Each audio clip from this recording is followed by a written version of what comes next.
To je jedan projekt koji možemo riješiti do kraja prvog mandata. Znači, zatvoriti odlagalište Jakuševec možemo riješiti do kraja mandata. U prvom mandatu vlasti vjerujem da ćemo konačno zatvoriti odlagalište Jakuševec.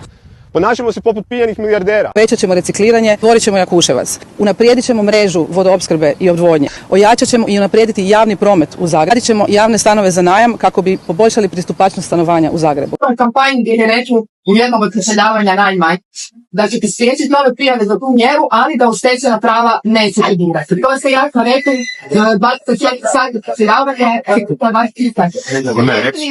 Neke od svojih birača. To sigurno nije citat. Ono što smo rekli da ćemo revidirati tu mjeru i na način da se... Ostvarena prava.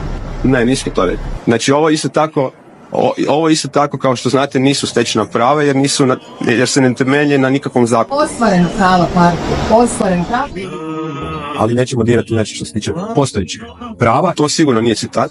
Ali nećemo dirati znači što se tiče postojećih prava. Ne, nismo to rekli. Mandatu prvo, u sljedeće 4 godine možemo zatvoriti odlagalište Jakuševec. Naravno vratiti većinu tih poslova koje sad radi privatno poduzeće po nevjerojatno velikim cijenama. Od 100 milijuna kuna samo za glomazni otpad mi plaćamo jednom privatnom poduzeću ili nekolicini, mi ćemo vratiti da to rade gradska poduzeća. Znači 85% se može sredstava za to povući iz EU fondova. 85%, a 15% onda iz gradskog proračuna. Da u upravna vijeća stavljamo ljude koji su stručni i da se onda po stručnim kriterijima isto tako biraju ravnatelji tih ustanova. Da konačno maknemo stranačko, direktno kadroviranje. Nek ljudi ne kadroviramo, ne spinamo, ne lažemo.